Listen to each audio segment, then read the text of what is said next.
this is, that negative thought you've been having, and I just can't let you try and change yourself without a fight. So, go ahead and just turn the show off, okay? And, everything's still fine. This is Blindsight with your host, Bill Lundgren, an AINC original podcast. You serious? We're not holding back truth. We're here to help you heal and become the best you possible. Here's the chair. Here's the pillow. Here's Bill.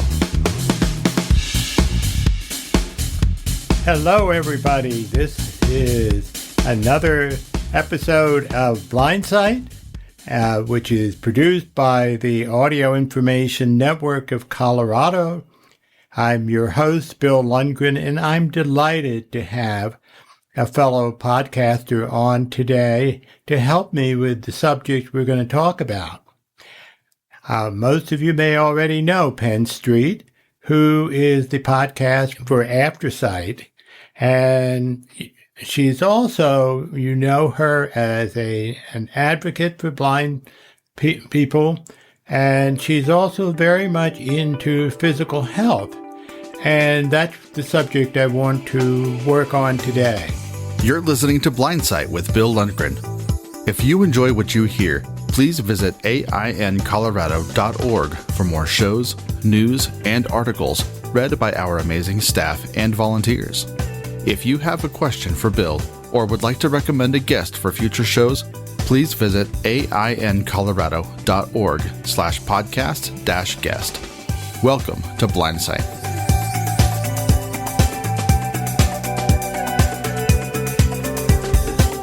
Welcome, Penn, to this program, which you were instrumental, I think, in getting started, and thank you. Well, thanks, Bill. Thank you so much for having me. I haven't talked to you since you've been a guest on Aftersight, so it's really fun to catch up with you a little bit, and I'm so excited for Blindsight. It's definitely something that's been needed, and people are really appreciating the podcast, so thanks for hosting it. Well, thank you. The last 2 weeks, we've been talking about it's the beginning of a new year. Everybody sets goals and so forth. And one of the things that people tend to set a goal of, this is what you hear about, is, I'm going to exercise this year, or I'm going to lose weight, or I'm going to, something having to do with physical exercise. And I know when I used to work out in the gym, if I went in January and February, it'd be real difficult to get equipment to work with. By March, then the place would be, it'd be falling rapidly in terms of how many people show up. Right. And yet, as a therapist working with mental health, I, like a great many of us, have come to realize that we cannot just look at your mental health without looking at physical health as well. The two of them feed off each other and build on each other. And so I thought it was important for us, as both of us are blind people with blindness, who, maybe, for me, I was always intimidated and kind of prevented by others from spreading my wings in being able to be physical. I know people are constantly amazed when I talk about hiking. Mm-hmm. And, what are you going to be in Colorado? I mean, why be in Colorado if you're not hiking? Right. Because there's so much here. But they think because we can't see, that, we're a danger to be out there hiking around. And so I wanted to get some feedback from you in terms of how you deal with people who are afraid for you, how and other people who are afraid of their partners or their children getting out and being physical, and what are the ways that we can work around it so we can have a healthy physical life, which encourages a healthy mental life. Yeah, this is definitely a topic that is very dear to my heart. I talk frequently on Aftersight about hiking and skiing and paddleboarding and things like that. And for me, Bill, it's the people that are going to tell us that we shouldn't be doing that, or that's dangerous, or, those kinds of things are probably people that need to be out there hiking and skiing and paddleboarding along with us. Because the people who actually are out there doing active things outside, they don't have the same perspective as people who don't. So, for instance, growing up, my mother, who was a big gardener and she loved gardening, and she was visually impaired and hearing impaired.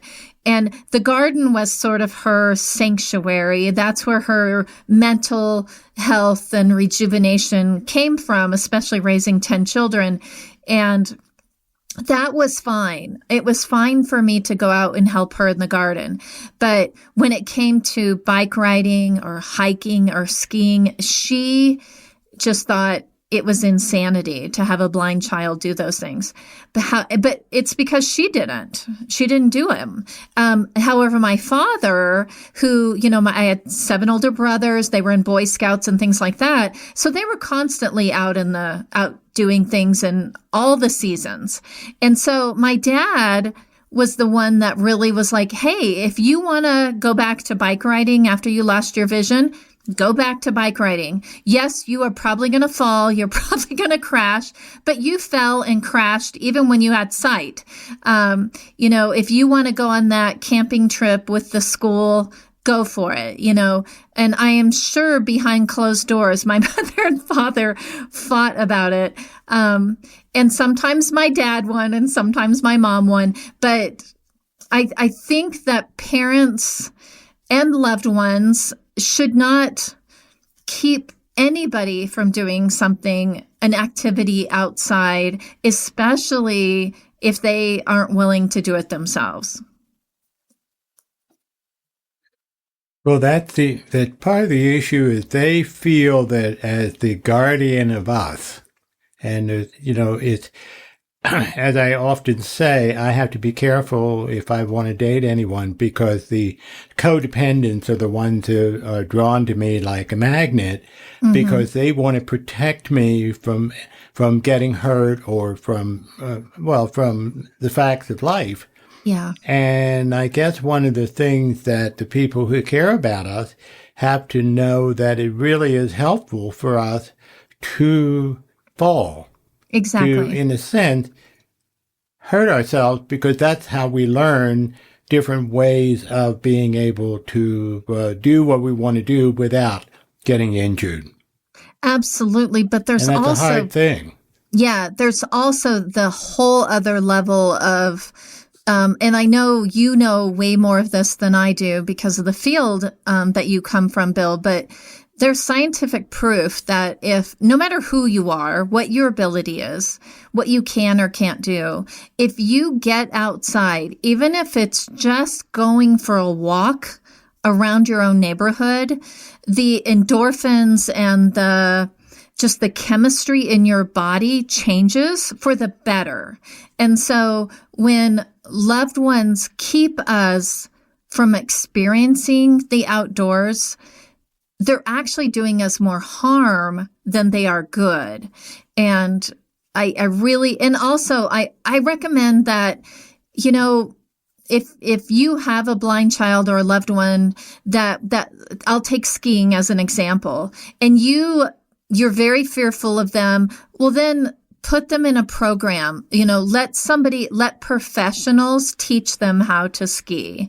So that I would never recommend a loved one teaching somebody how to do anything outside, because that's an easy way to get divorced, I guess. But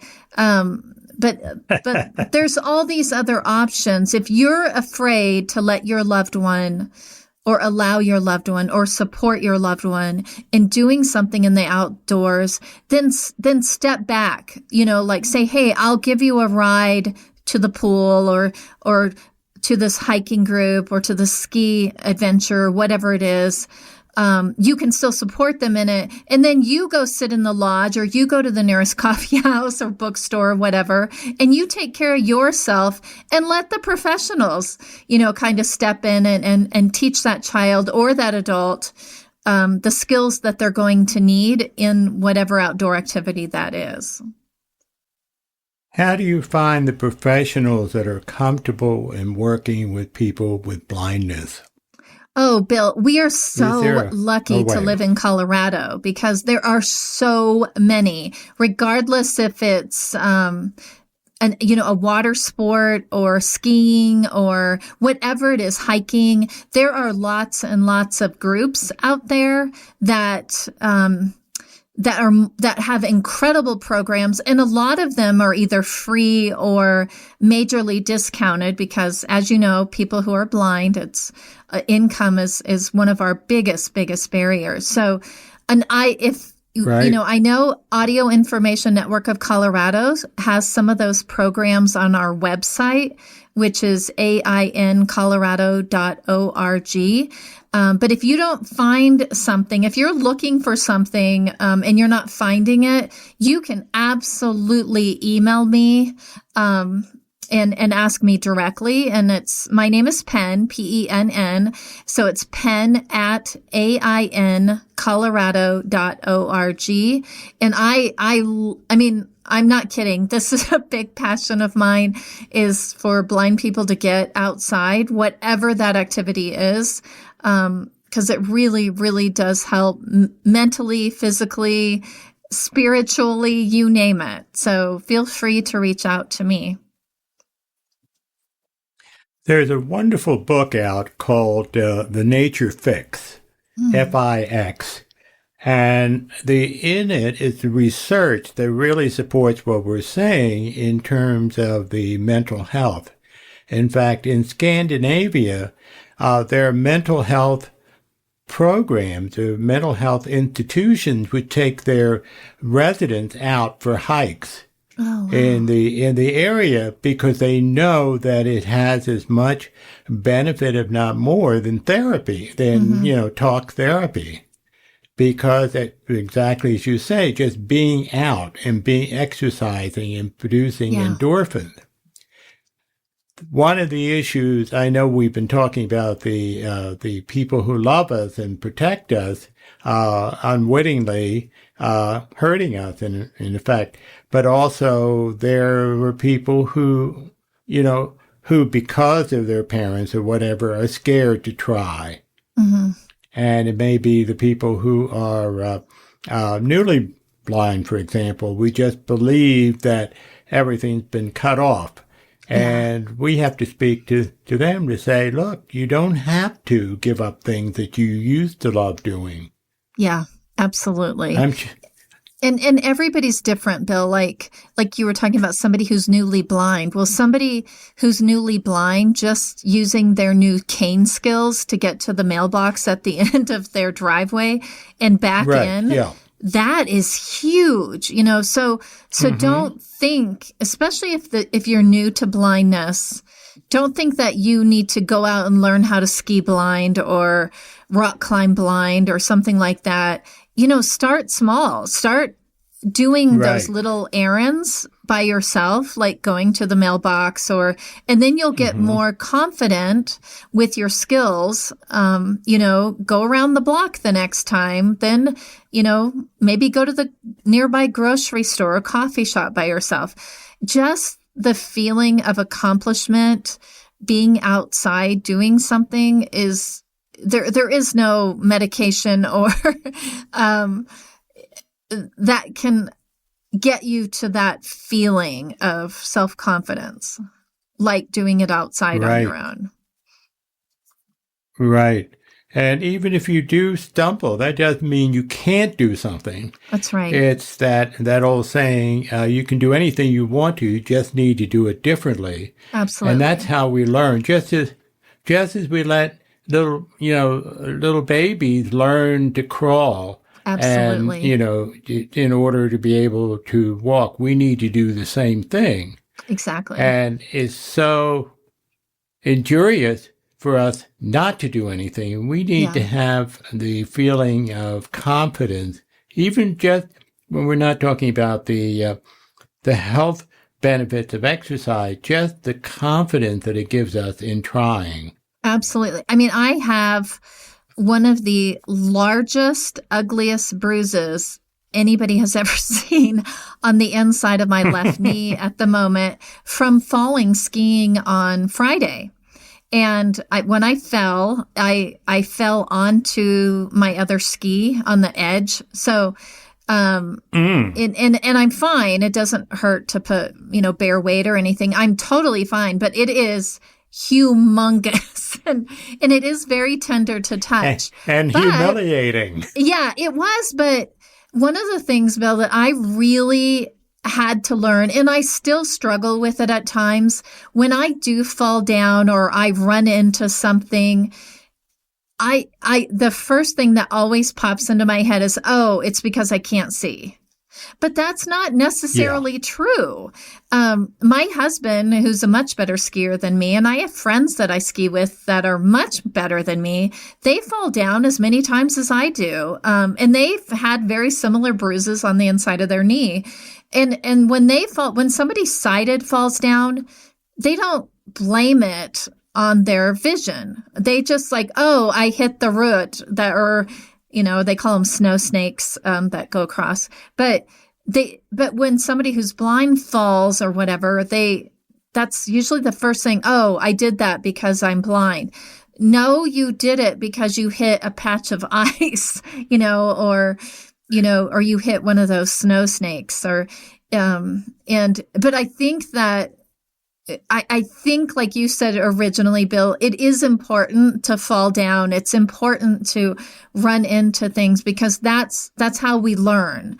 So when I used to ski, and if I heard ice, because everybody knows that sound is like when your skis hit ice, and my whole body would tense up because I knew that the terrain just changed and it could be deadly, especially if I was going fast. I had to learn that when I hear that sound now, because I would fall because I would tense up. And I had to learn, no, you actually need to do the opposite. You need to relax into it and trust the skills that you have. And, skiing on ice is different. But it is the same skill set as skiing in powder. It's the same basic concept. And I try to use that in everything in my life. It's okay to fall down. It's okay to run into things. Because what matters is what happens after you fall down or after you run into something. Are you going to go back to bed and hide? Are you going to give up? No, you take that experience and like you said, you learn from it. What is the takeaway from this? So that's my philosophy anyway. I think that's right. I was thinking of times, I haven't skied for a while, but when I first came here to Colorado, I skied. And I was so focused on, oh, I'm blind, I'm trying to ski, when I was forgetting the fact that I was having some breathing problems because I was in a high altitude and I was dehydrated. Yeah. I was putting the attribution of my problem to the fact that I was blind, when really what I needed to do is stop and check my physical self. Yes. Excluding the blindness. Absolutely. And I learned from that experience, but it's, it's that what we attribute our problem to. And Absolutely. I'm still, even in my own house, I'm still having trouble because I run into things. And, oh, I'm blind. I didn't see that corner. And I've been in this place for 12 years. I should know where everything is. Yeah. But I, unfortunately, am not willing to admit that I need to slow down. Mm-hmm. I need to think about where I'm going rather than just go, oh, I think I know where I am. Well, But it's our obsession, if you will, of the fact that we've got a weakness, a blindness, Yeah. that we forget, as you were saying, everybody else runs into walls, because if they're hurrying and they're not watching where they're going. Absolutely. Absolutely. And that is a hard shift to make in our brains to let that go and, to take that deep breath and just focus on the here and now. I tell people all the time about, blind people we're one of the best communities on living in the here and now, because we know for a fact that if we're daydreaming or we're not paying attention, if we're worrying about the grocery list or whatever, we are going to run into something or off something. So we have to stay focused, and and that's a skill that we have to refine. And if we don't, we're going to be a clumsy, beat up blind person with lots of bruises and cuts because we can't. And I was sharing that with somebody recently, and he said, and he was totally blind and has been blind for most of his life. And he's like, oh my gosh, I can't believe I never thought of that, because he said he gets really frustrated with his sighted friends and family members because they're like spacey, like they don't pay attention to what's going on around them. And it is a skill that when you're blind, you really do have to hone that skill in to focus on the here and now. And it's the same thing when you're outside, regardless if you're taking a walk or going paddleboarding or whatever it is, when you're blind, you really have to pay attention. You have to listen for those birds in the trees and which direction are they, or which way the wind is, or the water sound. And it's almost a blessing to me because of my blindness, I actually experience more of the outdoors than my sighted family and friends. It happens so frequently, Bill. Like even when I'm skiing, I'll hear somebody ski by me and I can actually hear the music. They have either headphones on or something, some kind of music, and might be reggae music or something. And I'll ask my guide. I'm like, "Oh, that music is really awesome. We should keep up with them." And the guide is like, "What music?" And then I'm like, "The guy whoever just came right by me, I could hear, music." Or like, I'm up there skiing and I will smell the lodge, because they're cooking hamburgers and hot dogs and making coffee and things. Like I can smell it way in advance, and I'll be like, "Oh, we're getting close to, the cabin, the warming hut or whatever." And my guide will be like, "How do you know that?" And I'm like, "Can't you smell that?" And sure enough, once I say it, they'll do it, and they're like, "Oh my gosh, yes, I do." But I'm like, what are you focusing on that you can't hear and you can't smell? It's like almost like people who can see, that one sense takes over everything else, where it's the opposite with us, right, Bill? Like we have to experience all of those other senses, sometimes at the exact same time, and focus on them. So I don't know. I think we're the lucky ones. Yeah, well, that's right. But people attribute us to replacing our sight with some magical sense that compensates for it. It's not a magical sense. It's a focus. Yeah. And where we're using all the other senses that we have in order to give us the information we need that people take for granted when they're sighted. I know I have a new dog, as you know. Yes. And been running into trouble with him because I had forgotten with my previous dog, and from a year of inactivity between dogs, certain things that I had to be aware of, like the pavement, pavement going up and down that tell me where I am. And, to give me a sense of what direction I'm going and so forth. And I'm having to use electronic compass right now till he gets used to understanding where I want to go. Right. But I don't have any extra senses, but I have to use everything that I have left to be able to maneuver, and I've lost that skill, and I have to build it back up again. Yeah. Because I've gotten lazy. Yeah. But I have no magical skills that people attribute to me. Shh, don't tell people that, Bill. We want them to think we have magical skills. Well, We're I want people who right? are. We get our capes out every morning. Yeah, well, I want people who have who have blindness to be able to know that they really have if they call on it, if they trust it, they have a survival skill that is called focus. And if we don't pay attention to what we're learning about the landscape or the direction or where we are,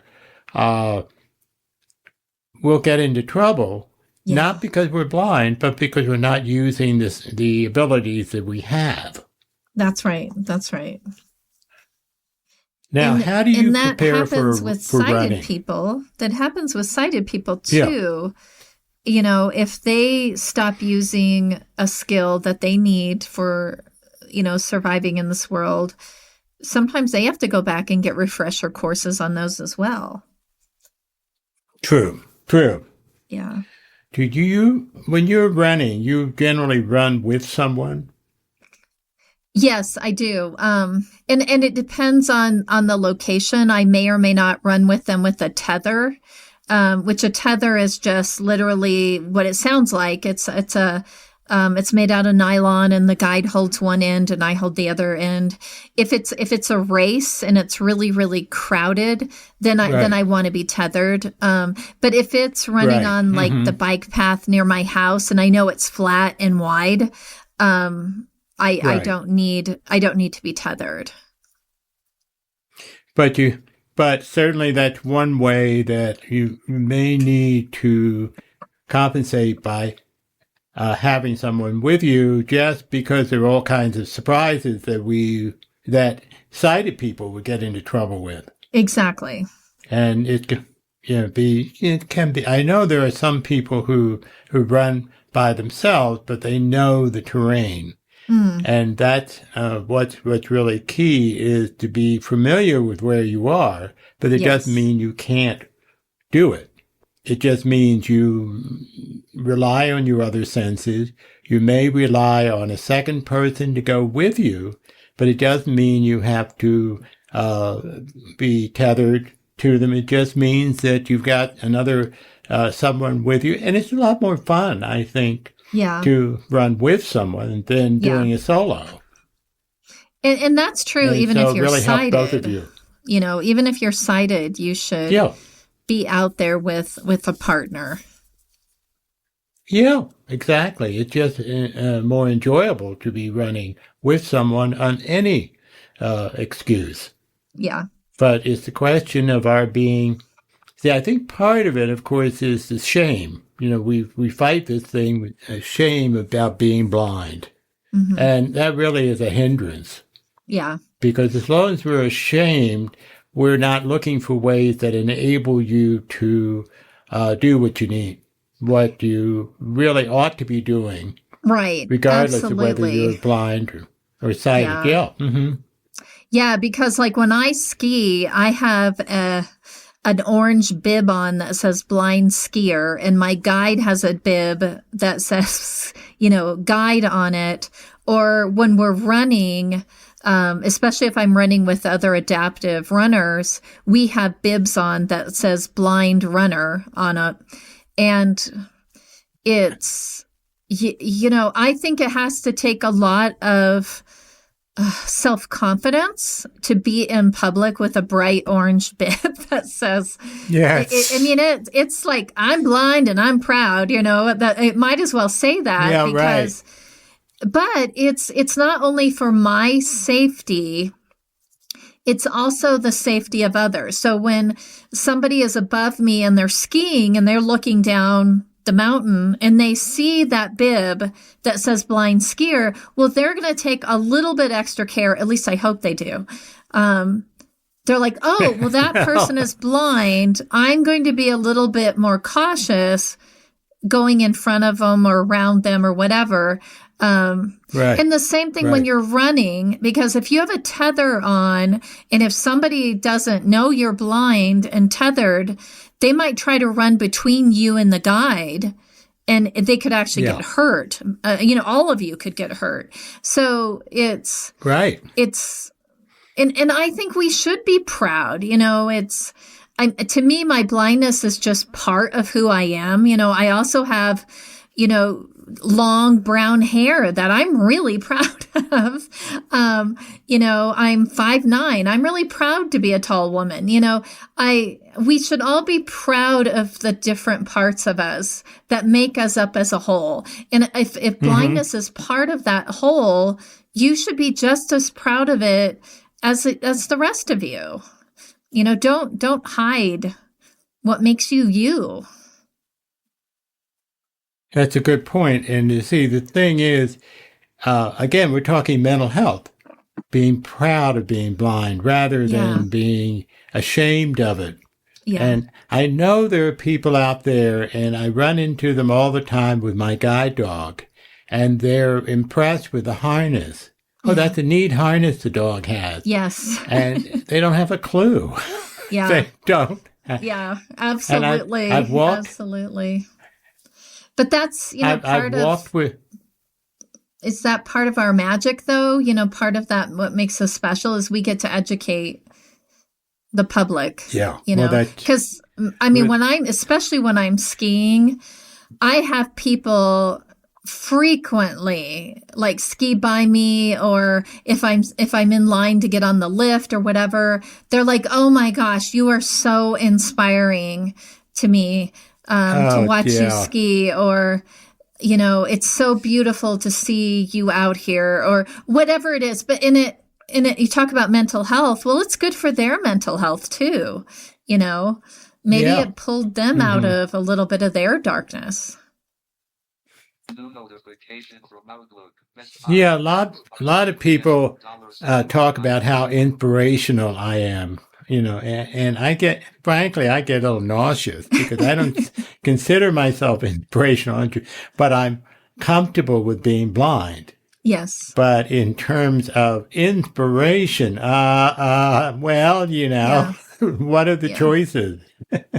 Yeah. But I do it when if there's a little kid, like a 4-year-old on his snowboard that's racing down the mountain, that's inspiring to me, so. Yes, exactly. But I know, I get it too, Bill. And sometimes it's nauseating, but you know what, if me walking down the street with my cane or my guide dog brightens somebody's day, that's awesome.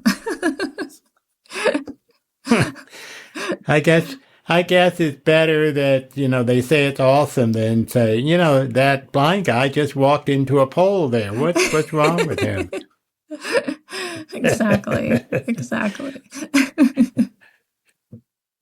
But it's what we're talking about. One is we have to get out, and Colorado has some wonderful trails. I just did right before, about a month or so ago, I did Mount Falcon, and that was the first time I did it with my dog, and not only it was great for me because I love the hike at Mount Falcon, but it was the first time that he has had a chance to guide me on a mountain trail.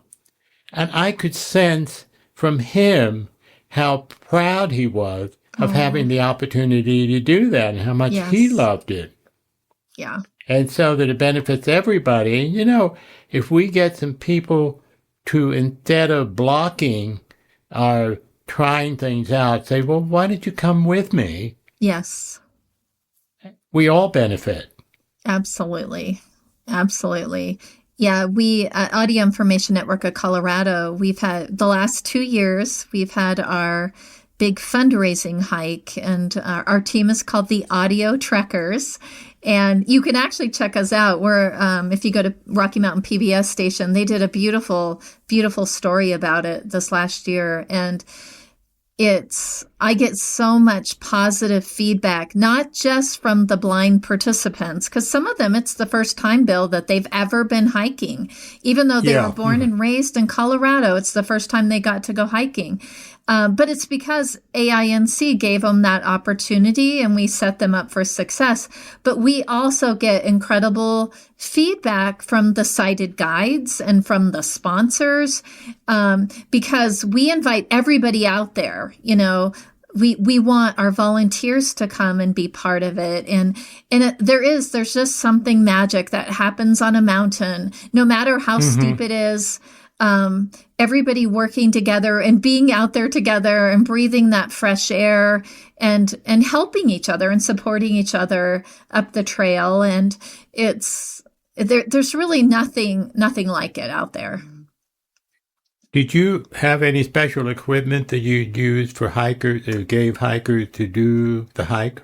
Really, the only things are trek poles, the trekking poles. You really don't want to use your white cane because you could break it, because white canes are not meant for support. Right. So we do recommend having 2 trek poles, not just one, and we teach people how to use them. And then the other is, sighted guides. We teach people, and there's all different kinds of techniques for sighted guides when it comes to hiking. It's very different than walking on cement or being inside as a sighted guide. And then the other, if people are confident enough, we will give the guides a little bear bell, and they literally walk in front of the blind person, and they just, it's a little sound, little or big, depending on what the person wants. So they kind of follow that bell. And that is really neat, because the blind person with the trek poles, and we train them how to use them. They have the freedom to go at their own pace. Right. Because when you do sighted guide with the elbow, you kind of have to go at your guide's pace, or the guide has to go at the blind person's pace, where this technique, you both really can kind of feel free and independent, and you're not tied together. I hadn't heard about that, but that sounds really doable. Mm-hmm. Yeah, it is. And it's not, it's not a race to the top. Whenever I go hiking, I make sure everybody knows I am not racing to the top, because I'm going to lose if we do race. I take it because I have I have a really bad heart and lungs. And so I can't race up a mountain, at that altitude. So, but I can get there. I'll get to the top. It might take me longer than you want me to, but that's neat, because I get to hang back at the back with the people that are really struggling. And those are the most amazing people, because they're really trying, and they're the ones that are inspiring me to keep going, because I know how much it's hurting. And so we always have a great time we call ourselves the sweepers at the back, because we're sweeping the trail, making sure nobody gets left behind. And we usually have the most fun at the back of the line. Yeah. Well, there's special techniques as well for skiing and Yes, absolutely. So my husband and I have been skiing together for years, but it took until last ski season for us to get radios. So with their Bluetooth headsets, he's got one in his, ski helmet, and I have one in mine. So when I hear, and I'm also hearing, I've lost a lot of hearing over the last few years. And I do have hearing aids, but when you're outside and if the wind is blowing Right. or it's just busy or whatever, it's hard to hear your guide, no matter how loud they Yes. can be. It's also hard on the guide to be yelling all the Yes. time. So with these Bluetooth headsets, my husband Moses, he can talk normal. He'll be like, turn left, hold, or stop. But we can talk like, or he'll say there's a snowboarder coming up fast on your right, but he looks like he's in control, so just hold your line. Or he might say, we're coming up on somebody. It's obvious it's the first time on skis. So we're going to go really slow and we're going to take a big curve around them. And he gets to talk normal voice. And that has been extremely helpful. And I've noticed that I know Foresight ski guides up in Vail, they have started using the headsets with the guide and the blind skiers. And I think it's really, really helpful. It feels safer for me too. Also, if I need something like, my legs are hurt, I need a minute to stop and rest. I can just say that in my normal voice. Or when we go inside and I need to go to the restroom, he can, Moses can say, well, Penn, it's, 10 feet to 1 o'clock is the door. So they're really helpful. That's a great idea. I'm not familiar with the headset. It makes sense because I'm hearing impaired and I wear hearing aids, but anything with the Bluetooth can communicate with me in a skiing situation or in any kind of situation where I'm some distance from someone. It's a great idea. Yeah. I definitely think it's a lot safer. Because sometimes, and absolutely. What got in fact, us, it's safe. Yeah, what got us to get them is it was our first trip out last season, and we were at Keystone, and there was so much ice that it was just that constant like static. And it was the last run of the day, and I could not hear Moses at all because that like static noise was so loud because everybody was going down. And I had to just sit down because it was not safe for me because I couldn't see and I couldn't hear. And then Moses actually had to hike back up. It wasn't too far, and we just sat there until the hill cleared enough where I felt safe enough I could hear his voice. And that's when I went online and researched the Bluetooth headsets, and we've been skiing with them ever since. Because it doesn't matter if it's icy now because I can hear him because he's inside my head. Right. Yeah, absolutely. And I think that makes so much sense. One of the advantages that I think that we have is that there's been a lot of technology that the problem is we have to find it and use it so that we can do so much more than we could have maybe 20 years ago or 30 years ago. But we have to be committed to trying different things out. I think that's one of the keys. If there's a message from this program, there's stuff out there. If we ask one another, we check around, and rather than say, I can't do something because I'm blind, but say, how can I do it when I'm blind? Well, don't you think that's one of the reasons it's so important to reach out into the blind community? Because I facilitate a low vision support group and twice a month, and I learn so much from them because, somebody will say, I'm running into this issue. Has anybody else been there? What are you using? What are you doing? What technology or what resource is helping? And I learn something every single time we get together that I didn't know because, there are people out there that are, finding those new technology, but also just a resource or a service that I'm not aware of. So it's really important to find those support groups wherever you can find them.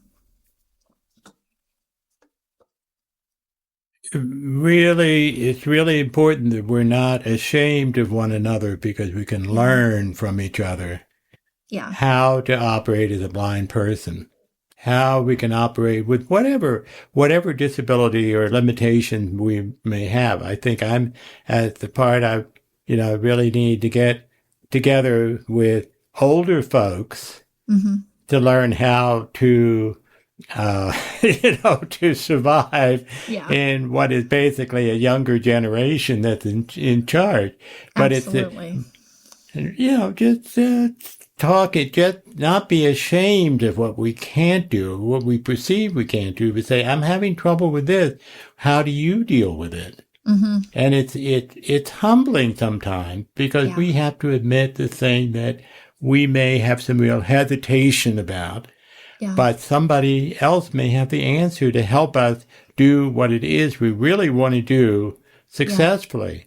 Absolutely. All of which come back around to helping us feel mentally healthy. Yes. As well as physically healthy. Yeah. And if we're mentally healthy and feeling like we can ask and we can look around and we can be assertive and find ways to do the things we really want to do, then we're also going to be physically healthy. Do the two of them work together? Absolutely. And it's like how you kind of stated at the very beginning of the podcast today, Bill, that they do go hand in hand. And the, perfect example of that is, I fell last March 18th, I fell skiing and I broke my right wrist and I tore the ligaments and tendon in my thumb. And it took me out, knocked me out of skiing for the rest of the season. Well, I couldn't ski. And that really set me into a really dark space for a while. Right. And so they do go hand in hand. So then I had to find something else, so I, as soon as I got the cast off and got the okay, I started swimming, instead of skiing and, in the pool and no, it was not as exhilarating as flying down the mountain, but it was okay, So they could throw some crocodiles in the pool. That would be exhilarating. that might have made it a little more exciting. But it does go hand in hand. It's if you exercise on any level, whatever that is for you, you feel better. But then if you can't exercise for some reason, that really messes with you mentally. So they go hand in hand. And, I just think it's so important to keep moving as much as you can and pushing yourself. There's nothing like the accomplishment of standing on the top of a mountain peak that you didn't think you were going to be able to get there, or ski a run that you didn't think you could do, or like that sense of accomplishment is so, it just feeds my soul and my mental stability. And it's just amazing. It is amazing. And I think what I'm hearing you all say also, okay, if something for some reason or another blocks you from doing something you love to do, like skiing or whatever, temporarily, it's important for us to replace it with some other physical thing to keep the endorphins going, the parts of the brain that produces a feeling of pleasure, to keep at it, because that that's going to help repair you physically and mentally both. Yeah. It's just to keep active, because the word, I think it really, maybe we have to have timers on our body that says, okay, enough being at the computer, get up and do something. Yeah.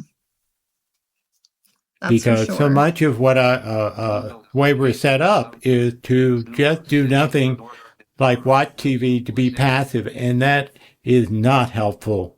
Passivity is not really that helpful to us. Yeah, that's right.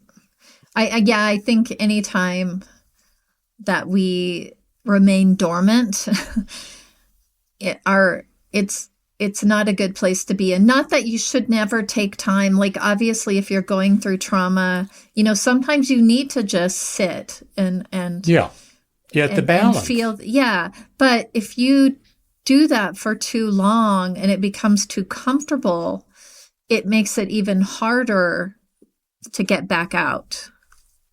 And that's been the penalty that we've been paying with the requirements of the COVID epidemic.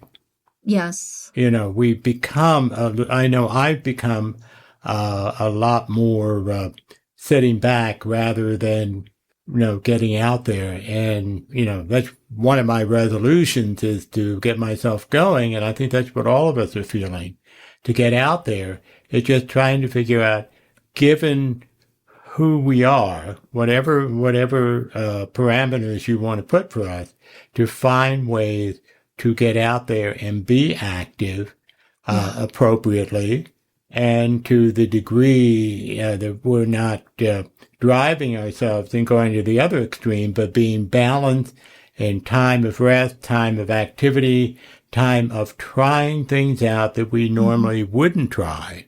Right. And see how we do. And Absolutely. Not consider anything as failure. Failure is just another opportunity to learn. That's all it is. Yeah. And just because we find we can't do something, there may be some legitimate reason that we can't. And it doesn't say anything about us. It just says that particular activity doesn't work for everybody. Yeah. But if we're willing to try, and if we're willing to see if we can do it, there are ways that can help us do whatever it is we want to do and develop the pride in ourselves and our ability to do things. Yeah, I mean, that's such a great point, because, skiing is not for everybody, regardless if you're sighted or blind. I have lots of sighted friends that have no desire to ski, because just because you're blind doesn't mean that you have to do something, but find something that gives you joy and gets you outside. And it's, and sometimes that takes several tries. It might take you a few times to find, sort of that fit. But like Bill says, just try. I have to admit, part of the training program I was in, I had to do rock climbing, and I hated it. I was cursing the whole time I was climbing, and and I'm sure they could hear me everywhere in the mountain area where I was. But I look back on it and say, you really, I should reassess it and at least try it again with a different attitude. Yeah. I had to rock climb because that was part of the program, requirement of the program. And you can imagine how I felt about the program at that moment. Yes. Where the opposite was true for me. The first time I rock climbed, I fell in love with it. I was like, oh my gosh, this is just amazing, because it's so tactile, Yeah. And like you're on the, side of a mountain, this cliff. And it was heaven to me.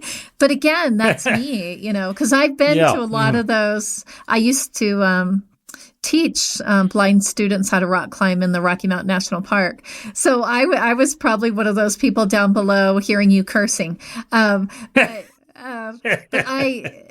there were students that were just, I was like, yep, this is going to be the one and only time they ever do this. But there were also people that were like me, like, oh my gosh, like they found what they loved. They found something that brought them joy. And that was beautiful. Yeah. Yep. And I think the tactile part of whether it's rock climbing or whatever, that is our saving grace. If we can access our ability to feel what we're doing and to use that sense of touch, it really compensates for what we may have lost with being blind, because we can see so much through our touch. Absolutely. What I refer to as the Helen Keller method, Yeah. If we have that touch, it really is meaningful, but we may not, because we're so sighted focused, we don't pay attention to that.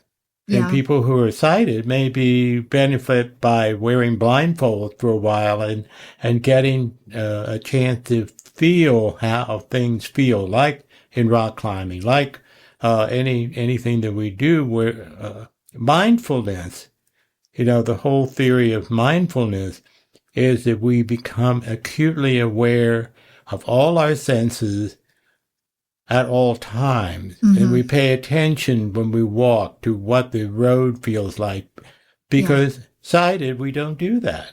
Right.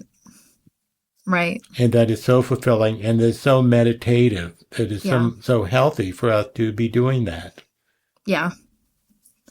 Absolutely.